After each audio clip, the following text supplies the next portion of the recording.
여러분 반갑습니다.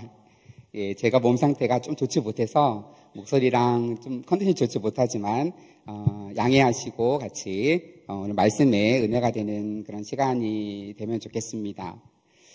예, 어쩌다 보니까 제가 청소년 집회나 이런 캠프들의 특강이나 아니면 집회 인도를 종종 갑니다. 그런데 이렇게 홈그라운드에 오니까 제가 섬기는 학생들 앞에 서니까 좀 떨리는 그런 마음입니다. 그래도 오늘 말씀을 통해서 같이 은혜가 되면 좋겠습니다.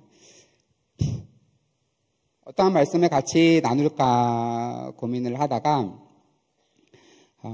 내가 살아가는 이유라는 제목으로 같이 말씀을 나누려고 합니다. 여러분 학교 생활하는 거 재밌나요? 많이 힘드시죠? 많이 힘드시고 과제에 지쳐 여러 가지 다른 일정들에 지쳐 아르바이트 하느라 교회 사역하느라 굉장히 힘든 시간을 보내고 있지 않나라고 생각을 해봅니다. 한 명 한 명 학생들의 얘기를 들여다보면 그 가운데 어려움이 없는 사람들이 없어요. 여러분 각자 다 그런 고민 속에 살아가지 않을까 이렇게 생각을 해봅니다. 그런데 우리 안에 왜 이런 어려움과 힘듦과 좌절이 계속 생겨날까를 생각해 보면 가장 중요한 문제가 바로 열등감의 문제인 것 같아요. 여러분 열등감, 나는 열등감이 없어. 이러는 사람은 아마 거의 없을 겁니다. 나는 모든 게 다 만족해. 혹시 누군가가 교만해 보인다면 그 교만이라고 하는 것도 열등감에 어찌 보면 과장된 표현일 수 있어요. 누구나 다 조금씩의 열등감을 갖고 살아갑니다. 그런데 그러한 열등감에 사로잡혀버리면 이게 왜 문제이냐 하면 하나님의 은혜로 경험하지 못하게 됩니다. 하나님이 나를 사랑하시나 나와 함께 하시나 내 삶을 이끌어주시나 하는 그런 문제들을 우리가 실제적으로 느끼거나 경험하지 못하게 돼요. 굉장히 중요한 문제죠. 성경에도 비슷한 얘기들이 나옵니다.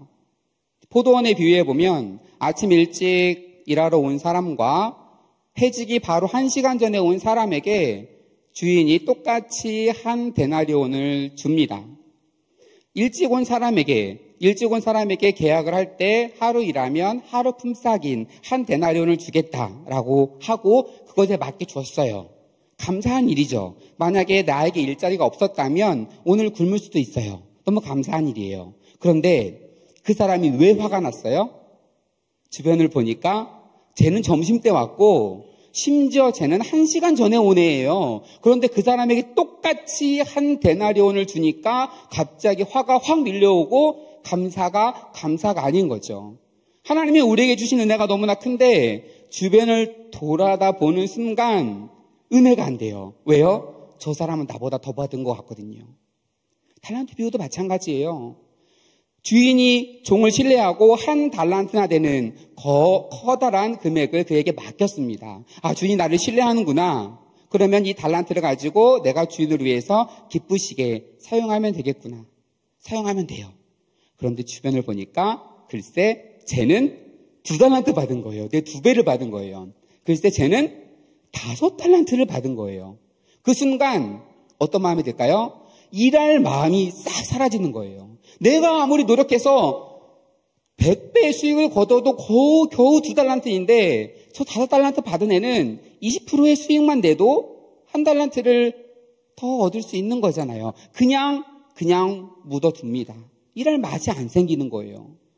그런데 여러분 성경에 잘 보시면 2달란트 받은 사람과 5달란트 받은 사람이 똑같이 2달란트와 5달란트를 남겼지 않아요. 하나님이 똑같이 칭찬합니다. 2달란트 남긴 사람보다 5달란트 남긴 사람에게 더 크게 칭찬하는 게 아니에요. 똑같이. 만약에 1달란트 받은 사람이 1달란트 남겼다면 똑같이 칭찬을 받았을 겁니다. 달란트라는 말이 탤런트, 여기서 나온 단어이죠. 우리 각자의 재능, 탤런트를 하나님께서 주셨습니다.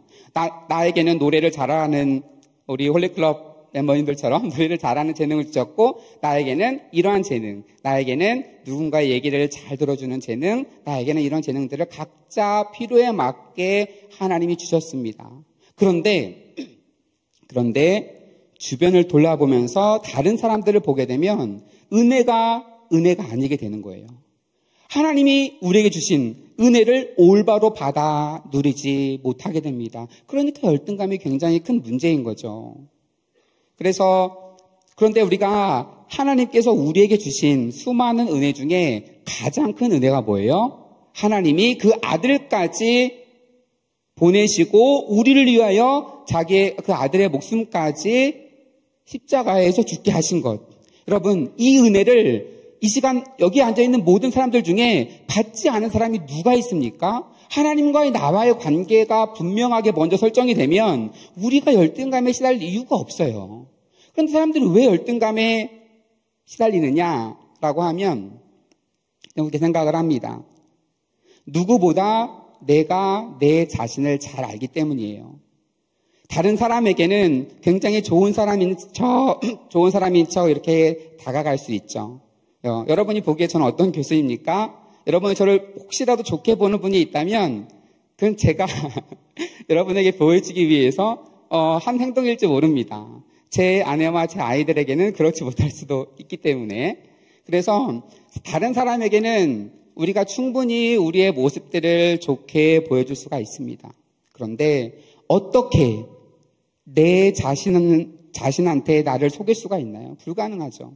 여러분, 자신을 돌아보면 어때요? 내 안에 있는 여러 가지 많은 그런 불편한 것들이 우리 속에 있지 않습니까? 그러니까 우리를 사랑하기가 힘들죠. 내가 나를 사랑하기 힘드니까 열등감에 시달리게 되고, 그러다 보니까 주님이 주시는 은혜를 온전히 받아 누리지 못하게 되는 그런 일들이 우리 삶에 이어지지 않나라고 생각을 합니다. 그럼 오늘 본문 시편 23편 너무나 잘 아는 말씀이죠. 너무나 잘 아는 말씀이고, 푸른 풀밭, 쉴만한 물가, 이런 곳에서 너무나 잘 살아 누리는 그런 하나님의 은혜를 고백합니다. 여러분, 그런데 푸른 풀밭, 쉴만한 물가가 굉장히 좋아 보이죠. 좋아 보이지만 사실은 가장 위험한 곳이에요. 여러분, 만약 이리가 양을 잡으러 갈 때 사막 한복판에 갈까요? 어디 갈까요? 당연히 푸른 풀밭, 쉴만한 물가로 갈 겁니다. 양에게는 가장 위험한 곳입니다. 근데 가장 위험한 곳이 가장 평온하게 다가오는 이유는 뭐예요? 주님께서 함께 하시기 때문에, 목자가 함께 하시기 때문에. 다윗의 고백이 그래요. 내가 사망의 음침한 골짜기로 다닐지라도 음침한 골짜기를 안 가는 게 아닙니다. 거기에 가게 됩니다. 그런데 두려움이 없습니다. 아니, 당연히 내가 여기 가다가 죽을 수도 있어요. 죽을 수도 있으면 두려움이 확 몰려와야 되는데 두렵지가 않아요. 왜 두렵지가 않지? 봤더니 주님께서 나와 함께 하시는 거예요. 그러면 두려울 게 뭐가 있나요? 여러분, 우리 믿는 사람들, 신앙 있는 사람들이 사망의 음침한 골짜기를 안 가는 게 아니에요. 안 가고 매일매일 우리에게 좋은 일만, 평안한 일만 있다면 우리는 하나님이 나와 함께 하신지, 나를 인도하신지조차 모를 수 있어요. 그러니까 하나님이 때로는 우리를 그런 사망의 음침한 골짜기로 가게도 하십니다. 그런데 중요한 건 겁낼 이유가 없어요. 주님께 나와 함께 하시기 때문에. 여러분, 만약에 사망의 음침한 골짜기로 갔는데 두렵지가 않아요. 주님께서 함께 하시기 때문에 두렵지가 않아요. 두렵지 않으면 어떤 일이 벌어지는 줄 아세요? 위험한 순간인데 내가 두렵지가 않아요. 그러면 그 순간을 즐기게 됩니다. 이 대표적인 예가 이제 여러분 놀이기구. 여러분 만약에 롯데월드 가서 자유로드롭을 탔는데 슉 올라갔다가 한 명 훅 떨어질 때마다 한 명씩 죽는다고 생각을 해보세요. 여러분 타겠어요? 아무도 못 탈 겁니다. 아니, 그 높은 곳에서 확 떨어지는데 막 재밌다고 막 탑니다. 왜요? 안전바가 있기 때문에. 굉장히 위험한 것 같지만 안전하다라고 하는 생각이 드는 순간 그것은 내가 즐기는 게 되는 거예요. 나에게 어떤 어려움이 와요. 그런데 주님께서 나와 함께 하신다라는 분명한 믿음이 있으면 그 상황을 즐길 수 있는 겁니다. 하나님이 지난번에는 이렇게 도우셨는데 이번에는 어떻게 일을 해결해 주실까? 기대함을 갖고 나아갈 수가 있게 되는 겁니다. 여러분, 시편 23편이 굉장히 아름답죠. 그런데 시편 22편과 그 이후에 나오는 시편 본문들을 보면 다윗이 고난 속에 지금 고난 속에서 얼마나 힘들어하는지가 그 앞뒤에 본문들에 가득합니다. 지금 다윗이 모든 상황이 평안해서 감사한다라고 고백하는 게 아니에요. 그러한 고난 중에 있고 악인이 나를 내 살을 먹으려고 다가오고 나를 죽이려고 다가오는 그 순간에 저런 고백을 하는 겁니다. 그렇지만 그런 어려운 순간 속에 있지만 주님께서 나의 목자가 되어주시기 때문에 내가 부족함이 없다. 나에게 부족함이 없다라는 그런 고백을 하게 되는 것입니다. 여러분, 네. 잠깐만요. 네. 작동했습니다. 네. 여러분, 20년 전 2004년에 개봉한 영화가 있어요. 여러분, 태어날 때인가요? 어릴 때라 아마 영화를 많이 못 봤을 것 같은 생각이 드는데, 그래도 정우성 씨, 손예진 씨를 모르는 사람 없을 정도로 유명한 영화입니다. 내 머릿속에 지우개. 저는 이 영화를 보면서 항상 이 장면들이 계속 종종 떠오릅니다. 이 여성분이 이제 알츠하이머 병에 걸려서 기억을 하나 잊어갑니다. 점점 잊어가다가 그러자 이제 남편이 포스트잇으로 집집마다 방마다 다 붙여줘요. 왜냐하면 뭐 요리하는 방법을 읽거나 뭘 읽거나 약속을 읽거나 하면 안 되기 때문에 계속 하나 붙여주다 보니까 온 집안에 이렇게 포스트잇으로 다 도배가 됩니다. 그러다가 이 여성분이 남편에게 이런 얘기를 해요. 이제 조금만 시간이 지나면 당신이 내 남편이라는 것도 내가 잊어버릴 텐데 우리 그만 헤어지자라고 얘기를 합니다. 그런데 그때 남편이 이렇게 이야기를 합니다. 내가 다 기억해 줄게. 너가 잃어버리면 내가 나타나서 다시 꼬시는 거야. 어때? 죽이지? 넌 평생 연애만 하는 거야. 잊어버리면 이 남편이라는 것도 사랑하는 사람이라는 것도 잊어버리면 계속 내가 다가가서 사랑 고백을 하겠다. 그리고 실제로 이 영화의 마지막에 이제 이 여자 주인공이 기억을 완전히 잃어버립니다. 그때 이 남편이 아내를 처음 만났을 때 향수를 뿌리고 그리고 꽃다발을 준비하면서 아내에게 다가가서 아내에게 프로포즈를 합니다. 이 아내 입장에서는 모르는 남자가 자기에게 멋지게 다가와서 프로포즈를 하는, 그래서 그것을 웃으면서 받아들이는 그런 장면으로 영화가 끝나게 돼요. 이 모습을 보면서 어찌 보면 우리와 하나님과의 관계가 이와 같지 않나라는 생각을 해봅니다. 우리는 마치 하나님을 찬양하고 하나님의 일을 따라간다고 하며 살아오고 있지만 종종 하나님이 나와 함께 하시는지 나를 이끌어 가시는지에 대해서 늘 잊으며 살아가죠. 그런데 크게 문제는 없어요. 왜냐하면 하나님께서 우리는 기억 상실증 거친 것처럼 주님을 계속 잊어가지만 계속 새로운 모습으로 우리에게 다가오십니다. 다가오셔서 여러분들에게 묻는 거예요. 아무개야, 나랑 사귀지 않을래? 아무개야, 나와 함께 가지 않을래? 계속해서 우리에게 다가와 주시는 거죠. 우리가 이게 필요한 건 뭐예요? 그 순간마다 우리의 마음의 문을 열면 됩니다. 우리의 마음의 문을 열고 주님을 받아들이게만 되는 겁니다. 그럼 다시 주님과 함께 소위 말하는 연애의 과정, 함께 동행하는 그런 과정의 길을 갈 수가 있습니다. 유명한 과학신학자 중 한 명인 존 폴킹어는 미래에 어떻게 될까? 우리가 죽으면 어떻게 될까? 이미 우리의 몸을 구성하는 모든 원소들이 다 사라질 텐데 어떻게 될까에 대해서 이런 얘기를 합니다. 우리는 우리의 뇌를 구성하는 모든 것까지 다 사라질지 몰라도 우리의 모든 행동과 우리의 말과 우리의 모든 것이 하나님의 기억 속에 저장되어 있기 때문에 하나님이 새 하늘과 새 땅 그 순간에, 그 정말의 순간에 우리를 다시 회복시켜 주실 것이다 라고 합니다. 우리가 기억하지 않아도 상관없어요. 왜냐하면 하나님께서 우리를 잊지 않으시고 우리를 이끌어 주실 것이기 때문에. 성경에 보면 수많은 인물들이 있죠. 그 중에 이제 요셉이 있습니다. 요셉은 어떤 사람이에요? 사랑받는 아들이었는데 형들의 미움을 받고 구덩이에도 또 갇히고 이제 노예로도 팔려가고 감옥에도 갇히는 이런 일들이 벌어집니다.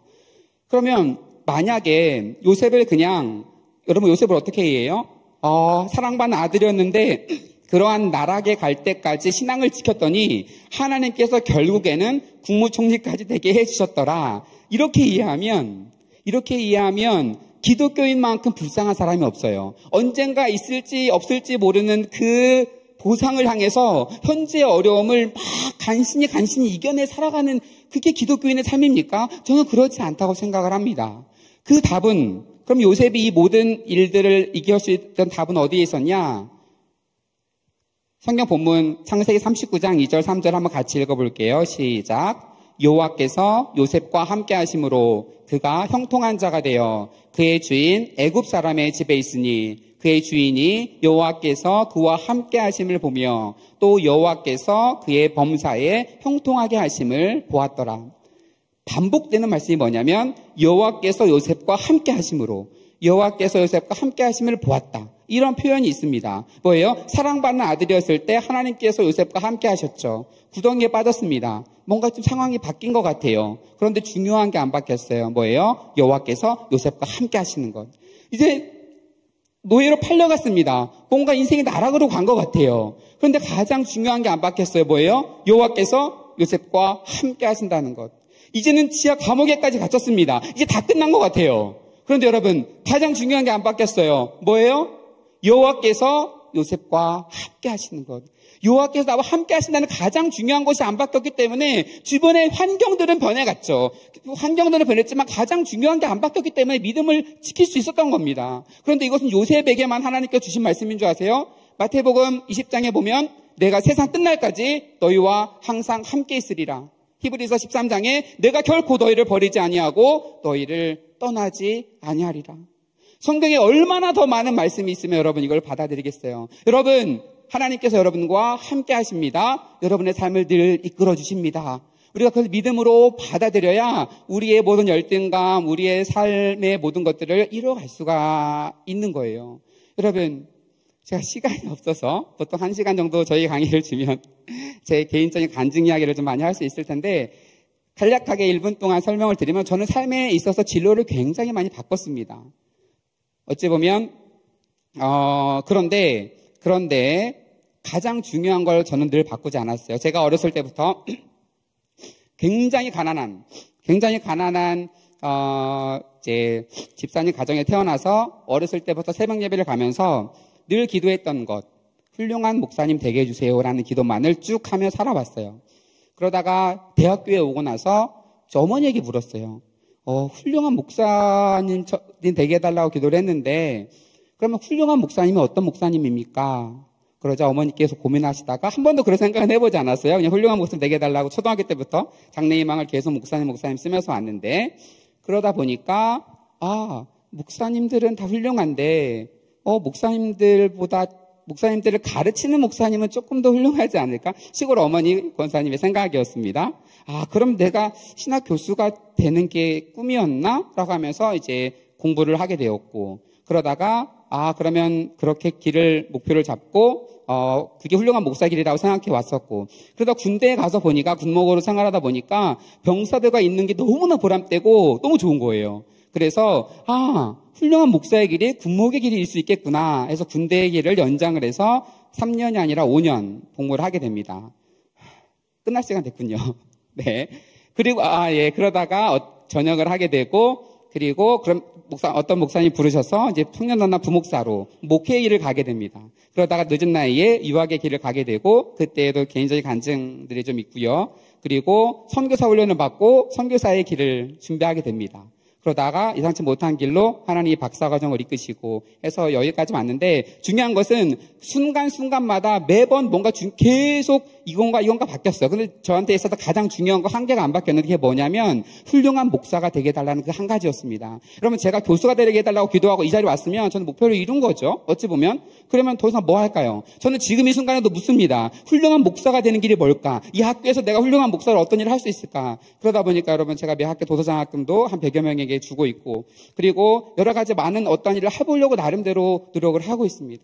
여러분에게 마지막으로 도전하고 싶어요. 여러분, 어떠한 길을 가고 싶습니까? 그리고 여러분은 어떠한 일을 통해서 하나님께 영광을 돌리고 싶습니까? 내 안에 있는 열등감, 그런 것들은 내가 열등감을 느낀다면 하나님의 은혜를 온전히 경험할 수 없어요. 여러분은 지금 하나님 여러분과 함께 하시기 때문에 그런 것들을 다 내어놓고 내가 하나님께 어떠한 모습으로 영광을 돌릴까? 이것을 놓고서 매 순간 기도하면 나는 때로는 이 길인가 하고서 이렇게 막 왔다 갔지만 이 모든 것들이 경험이 되어서 나중에 보니까 저를 맞는 것 같아요. 여러분도 마찬가지입니다. 그래서 여러분들 하나님이 나와 함께 하신다라고 하는 분명한 믿음을 가지고 어렵고 힘든 감시 생활 속에서도 주님을 의지하며 나아가는 모두가 되시기를 주님의 이름으로 축원드립니다. 같이 기도합니다. 아버지 하나님, 우리가 살아가는 이유가 무엇입니까? 부족하지만 하나님의 은혜를 경험하며 하나님의 함께 하심을 느끼며 하나님의 일을 하는 사람으로 살아가고자 이 시간 저희들이 결단하며 나아갑니다. 아버지 하나님, 우리 삶을 이끌어 주시고 우리를 붙들어 주시고 우리의 기도와 우리의 소원과 우리의 모든 계획들 가운데 온전히 함께 하여 주옵소서. 주님을 신뢰하며 거룩하신 예수님의 이름으로 기도드립니다. 아멘.